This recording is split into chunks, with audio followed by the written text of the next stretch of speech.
Hola, soy Mario Maldonado, bienvenidos al Noticiero en este jueves 29 de febrero. Les presento la información más importante de las finanzas, la economía y la política.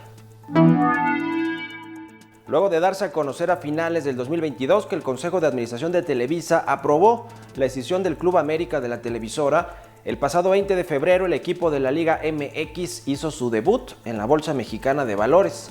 Las Águilas del América, propiedad de Emilio Azcárraga, llegaron al mercado bajo una sociedad anónima bursátil denominada Oyamani. Esta alberga al equipo de fútbol, pero también al Estadio Azteca, a la casa de apuestas Play City, la revista Vanidades, entre otros negocios del Grupo Televisa. Las Águilas, el equipo más ganador de la historia del fútbol mexicano, al poseer 14 títulos de la liga, 7 Copas MX, 6 Campeón de Campeones, 8 Conca Champions y 2 Copas Interamericanas, marcó un nuevo hito al convertirse en el primer club en cotizar en un mercado de valores en México y en toda América Latina. En el primer día de negociaciones, el equipo de Cuapa, que cotiza con el nombre de Pizarra Águilas, logró incrementar el valor de sus acciones alrededor de 157%, con lo que alcanzó un precio de 29.98 pesos por cada acción. Durante la primera sesión, el rendimiento de las acciones de las Águilas registró un alza de 200%, llegó a un valor máximo de 34.5 pesos cada una, según información de la Bolsa Mexicana de Valores. Inicialmente se esperaba que las acciones del América comenzaran la comercialización en 2.58 pesos, sin embargo, el valor inicial de salida fue de 11.50 pesos por título. Con las ganancias registradas en el primer día, los títulos del Club América sumaron un valor de capitalización bursátil equivalente a 3.578 millones de pesos.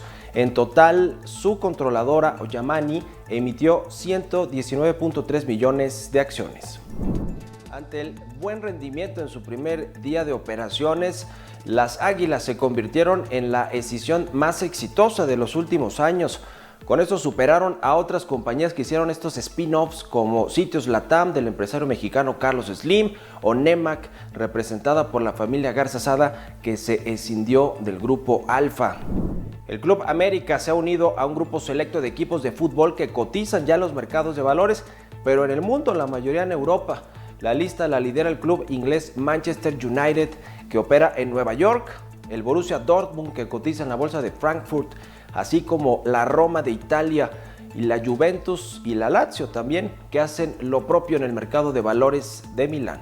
Y bueno, hubo reacciones tras la llegada del Club América al mercado bursátil. José Oriol Bosch, el director general de la Bolsa Mexicana de Valores, dijo que la cotización de las Águilas atrajo a nuevos inversionistas y contribuyó a que se desarrolle la liquidez del mercado en México. Por su parte, el director general de Invex, Federico Flores, consideró que el arribo del club de fútbol es una forma de publicidad para la Bolsa Mexicana de Valores y resaltó que con esto contribuirá a impulsar nuevas modalidades de acciones. Asimismo, Eduardo Carrillo, director de la casa de bolsa Finamex, dijo que las acciones del Club América incentivarán la llegada de más inversionistas al mercado de valores el próximo año. Y bueno, el gran inicio del Club América en el mercado de valores podría motivar a otros equipos de la Liga MX a incursionar en la bolsa. De acuerdo con Humberto Calzada, economista en jefe de Rankia Latam, hay varios grupos empresariales que están detrás de los equipos de fútbol en México y que podrían replicar el modelo del América. Los más destacados serían Santos y Atlas, que son propiedad del grupo Orlegui, Pachuca y León, que pertenecen al grupo Pachuca, así como Monterrey y Tigres, el primero propiedad de FEMSA y el segundo de Cemex.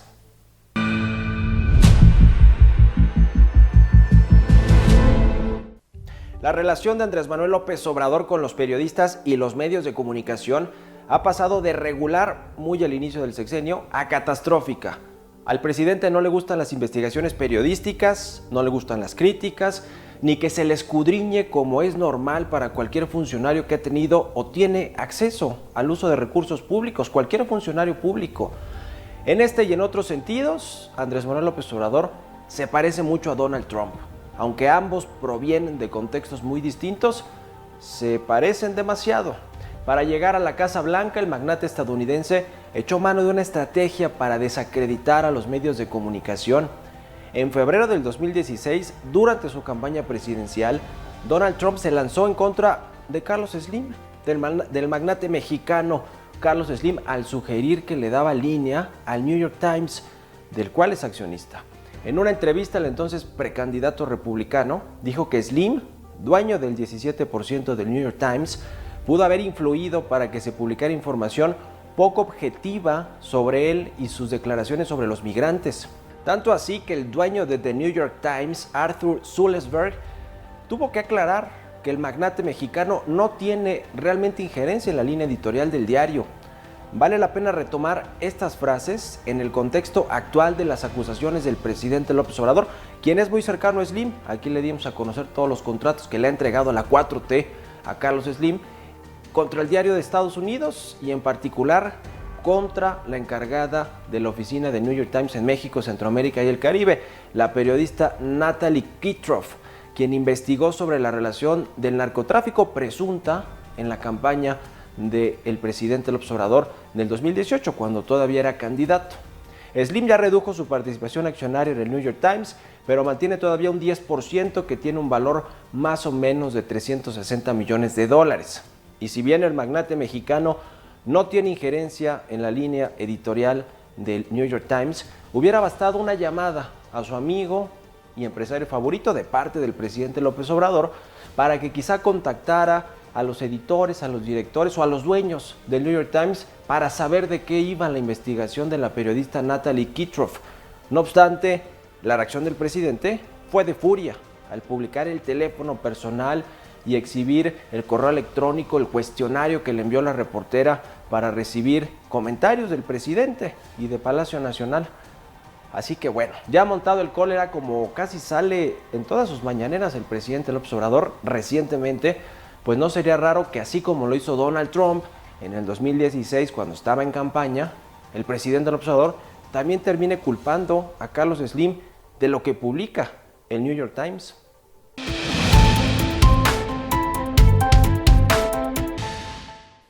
Vamos ahora con Paulina Laborí con los temas más importantes que marcaron la agenda de esta semana. Gracias, Mario. Comenzamos con la información. Amazon Web Services invertirá más de $5,000 millones para la creación de un centro de datos en México, con lo que buscará satisfacer la creciente demanda de servicios en la nube. De acuerdo con Rubén Mugartegui, director general de la unidad de Amazon, el clúster se construirá en Querétaro y la inversión está planeada para los próximos 15 años. El gobierno federal, a través de la Comisión Federal de Electricidad, tomó el control oficialmente de las 13 plantas que compró a la empresa española Iberdrola. El presidente López Obrador indicó que con esta operación se incrementará a 65% la participación del sector público en la generación de energía eléctrica en el país.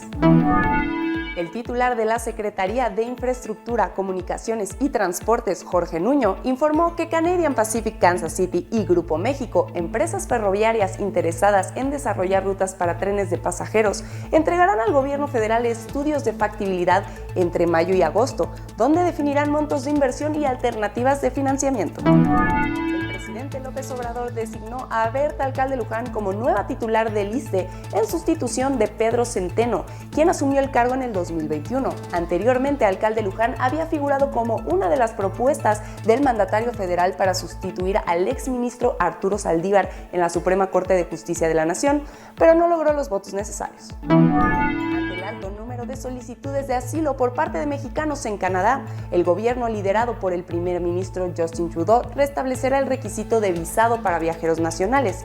Tras el anuncio, el presidente López Obrador consideró que se pudieron haber buscado otras opciones, aunque descartó que la decisión vaya a ser un motivo de conflicto con Canadá. La Comisión de Trabajo y Previsión Social del Senado de la República aprobó por unanimidad la reforma que busca incrementar el pago de aguinaldo de 15 a 30 días como mínimo.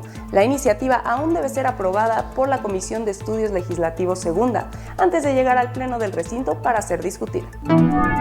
Hasta aquí con la información más importante de la semana, Mario. Regreso contigo.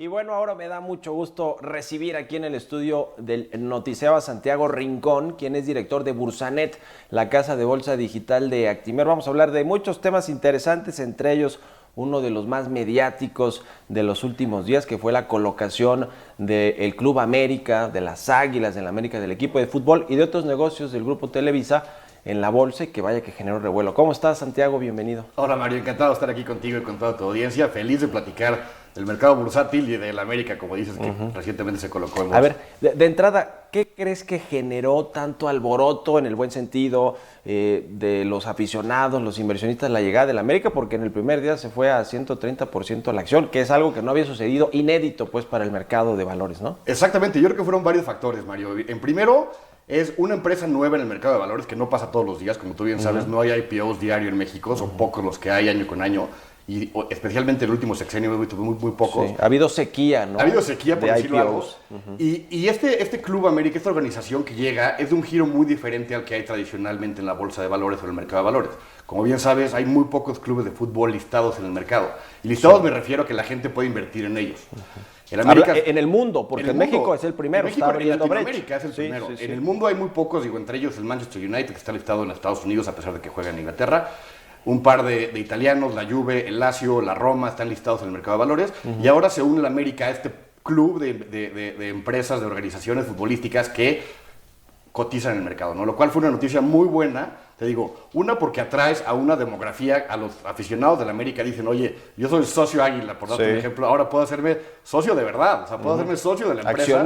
Accionista de la empresa. Y ser accionista de una empresa, como bien sabes, te trae los beneficios de las ganancias que traiga la empresa y obviamente tiene sus riesgos, si tiene pérdidas o no le va bien a la organización, ¿no? Está muy interesante porque justo en lo que dices y platicábamos antes de esta entrevista, la gente entiende cuando le hablas del equipo América, porque tiene muchísimos aficionados en México y fuera de México, y luego dice, bueno, se va a la bolsa, quiere decir que van a vender acciones, yo puedo tener acciones, pero quizá quienes son socios Águilas o son simplemente aficionados dicen, bueno, yo quiero entrar, pero no sé qué tan difícil es. Yo creo que eso ha ido cambiando justo con productos como Bursanet, en fin, la posibilidad de que la gente pueda invertir, que lo más normal para hacer una inversión es a través de un intermediario que es una casa de bolsa, pero digamos, quien dice, a ver, yo sí soy aficionado, me gustaría, me interesaría, ojalá hubiera entrado cuando fue el IPO, porque a lo mejor ya tendría rendimientos, ¿no? Por lo menos hasta el día de hoy. ¿Cómo es el proceso? Es muy fácil, digo, antes era muy difícil llegar al mercado de valores. Hoy por hoy, con 100 pesos puedes hacerte socio de muchas empresas, incluyendo la América. Y la manera es, como bien dices, a través de un intermediario bursátil, una casa de bolsa. Yo represento a Actinver, a Bursanet, que es la casa de bolsa digital de Actinver. Y tú, bajando la aplicación, llenando el formulario con tu INE, siendo mayor de edad mexicano, puedes ser inversionista de muchas empresas, entre ellas la América. Y ahora, ¿qué significa ser socio de una empresa? Y hablando de la América, no es solamente el club de fútbol. Sí. Como bien han leído seguramente nuestra audiencia, es Grupo Yamani, Grupo Yamani, que significa jugador de pelota en maya, un nombre interesante, incluye no nada más el Club América. El Club América, que es las transferencias de jugadores y lo que genera el club, pero también el Estadio Azteca, que también es un negocio, y otros negocios de Televisa que no son telecomunicaciones, como puede ser Play City, los casinos que hay en 16 estados de la República, me parece, y son una fuente de ingresos muy importante, y también algunas publicaciones de revistas, como Vanidades. Sí, la parte editorial. Entonces tú te haces socio de toda esta parte que antes era parte de Televisa, hoy se escinde para que puedas invertir directamente en estas 4 o 5 empresas que son una parte del negocio de Sky, Easy y Telecomunicaciones del Grupo Televisa, ¿no? Entonces lo hace muy atractivo para una persona física como tú, como yo. Me hago socio del club de fútbol y de estos negocios, y depende cómo les vaya a ellos, me va a mí, porque soy socio de la empresa al final, ¿no? Ahora, debutó Águilas, porque así es el nombre de la pizarra de cómo entró a cotizar a la Bolsa Mexicana de Valores, el América, con un alza importante. Fue el 20 de febrero cuando hizo este debut, esta oferta pública de acciones, y después a lo mejor se ha ido ajustando un poquito, pero la verdad es que el interés fue mayúsculo. ¿A qué lo atribuyes, digamos, más allá de que es un equipo de fútbol muy conocido, pero en su primer día tuvo digamos, un muy buen desempeño? ¿Por qué? Y si se va a mantener y hasta cuándo, más o menos, ¿no? Que creo que es una buena pregunta. Aquí nomás te corrijo una cosita rápido. No fue una oferta pública tal cual, fue una escisión. Es decir, separaron un de spin-off, Televisa, un spin-off, exactamente. De Televisa separaron este negocio, lo listan en la bolsa, y yo creo que parte del éxito fue a qué precio lo listaron. Lo listaron a 1.20 veces EBITDA. En promedio, las empresas de la bolsa cotizan 7 veces. Entonces, era una empresa relativamente barata el momento que salió. Salió a 11.5 pesos. Entonces, la gente, los inversionistas, independientemente del giro del fútbol, y me encanta la América, lo vieron como una oportunidad de invertir en una empresa barata. Entonces creo que eso fue una buena parte de este auge que tuvo en los primeros días de cotización, que como dice subió más de 130%, ahorita cotiza por ahí de 29 pesos. Y creo que todavía sigue estando barata, o sea, como si lo ves como tiene promedio, mucho mayor potencial en el mediano plazo. Exactamente, y si te pones a ver un poquito más de lo que generan los casinos, lo que genera el Estadio Azteca, creo que hay un potencial enorme, y sobre todo ahorita que viene el Mundial, también es un hito importante en la historia de este grupo de empresas que se paran de Televisa, porque al cotizar en el mercado te abre las puertas a financiamiento más barato. Uno es que más gente invierte en ti, entonces tu empresa vale más, y puedes eventualmente vender acciones y pues, tienes más dinero para hacer lo que quieras en la empresa, pero también no nos olvidemos que en el mercado de valores hay deuda. Tú puedes endeudarte a través del mercado de valores y al cotizar el camino es mucho más fácil. Entonces, ahorita que viene una remodelación importante del Estadio Azteca, muy probablemente levanten deuda para remodelar, lo cual es muy buena noticia, ¿no? Porque le das balas a esta empresa o Yamani para hacer más cosas. Ahora, como no fue una oferta pública inicial de acciones, no levantaron necesariamente dinero, solo lo escindieron del grupo Televisa esta unidad de negocio y la colocaron aparte. Exactamente. Para que, si tiene valor, que se genere el valor por afuera, ¿no? Como lo acabas de decir, o sea, creo que lo que buscaban era desdoblar o desbloquear valor de las empresas, porque si la tienes dentro de Televisa, pues tú inviertes en muchas cosas, ¿no? Sí. O sea, antes podías invertir en Televisa y pues inviertes mayormente en el negocio de Telecom, pero también en estas. Ahora que las separas, pues el potencial de crecer esas empresas es mucho mayor. Y creo que es lo que buscaba Televisa con este movimiento. Está muy interesante. ¿Tú crees que van a venir más de estas, o de este interés de equipos de fútbol, de grupos empresariales que tienen equipos de fútbol, o de otros sectores, digamos que no solo de fútbol, sino de algún otro, de béisbol ahora que está... El deporte nacional. Que es el deporte nacional, que va a venir ese interés, porque además, y lo platicamos también hace unos momentos, surgió ese interés con el Necaxa, ¿no? Hace más o menos un par de años, donde se hizo ahí un fondo de inversión que no se fueron a la bolsa, pero compraron parte de las acciones del Necaxa, entre ellos Eva Longoria, una actriz de Hollywood.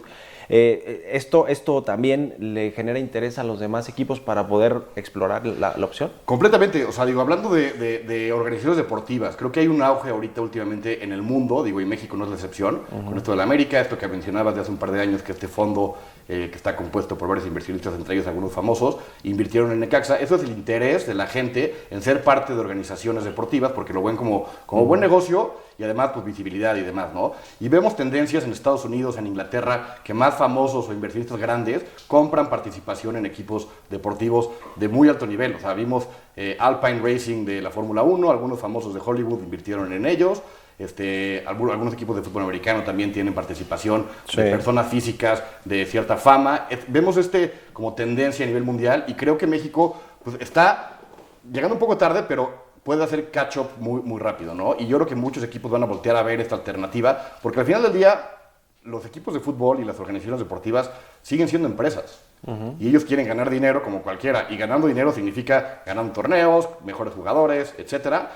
Y una empresa que busca financiamiento barato, y el financiamiento más barato que existe es el mercado de valores. Entonces, llegar a la bolsa creo que es una alternativa muy, muy buena para los equipos de fútbol y de otros deportes, como ya mencionas. Oye, por último, Santiago, seguro algunos de los actuales inversionistas de la América que compraron acciones, pues, desde que fue esta decisión y que cotiza de forma independiente en la bolsa, sí son genuinamente aficionados, fans de la América. Y a lo mejor, y te lo pregunto por eso hago el énfasis en el tema de los que sí son fans del equipo, ¿qué pasa cuando el equipo no le vaya bien, o cuando llegue a la final y la pierda, o cuando, sí me explico, tenga una mala racha, que sucede con todos los equipos, aunque sean campeones, bicampeones?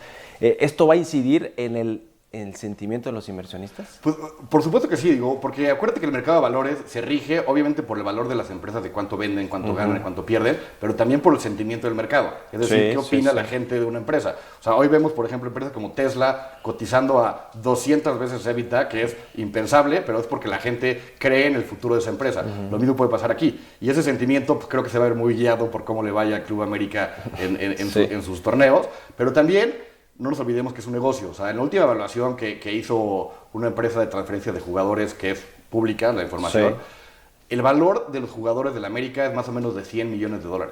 Entonces, si ganas un torneo, pues tal vez contratas jugadores de más, o sea, un jugador vale más, lo puedes vender en más valor y contratar a alguien más. Entonces, se maneja como una empresa. Si le va mal al equipo, pues tal vez vendes jugadores en menos, ¿no? O valen menos los jugadores. Entonces, Creo que va a ser muy interesante ver cómo le vaya a la América, cómo se refleja en el mercado de valores. Va a ser un ejemplo muy interesante que no hemos visto en Latinoamérica, así que yo estoy ansioso de ver cómo se ve el resultado. Oye, y yo diría que hasta cómo le va a ir a México en el Mundial y al Azteca cuando se haga la inauguración, que va a ser, por cierto, aquí. En fin, todo esto genera sentimiento y finalmente, si es empresa o el holding de esa empresa está en la bolsa, pues entonces algo generará. Por supuesto, entonces te haces de valor. socio de Villamani y te haces Sí. socio del Estadio Azteca. Del Entonces, en el Azteca. Mundial, pues yo creo que va a ser un hitazo. Sí, o sea, sí, si vemos sí. eventos como la Fórmula 1, que los boletos se disparan, el Mundial yo creo que va a pasar algo similar. Entonces va a ser, seguramente va a ser un muy buen negocio para el estadio, entonces vas a ser socio de ese negocio. Y otra vez, ser socio es muy fácil, o sea, bajando la app de Bursanet y metiendo el código aquí, el comercial, del CEO. Sí, porque tenemos un código con ustedes. Exactamente, le regalamos acciones del América, en este caso, si abren su cuenta en el mes de marzo e invierten 1,000 pesos, que son suyos, al final del día lo están invirtiendo,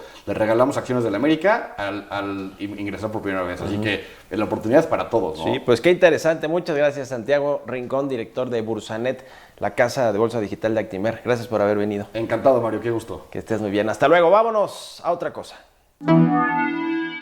Hasta aquí la información en el Noticeo. Soy Mario Maldonado, director general del CIO, y los espero el próximo jueves con toda la información de las finanzas, la economía, los negocios y la política. Hasta entonces.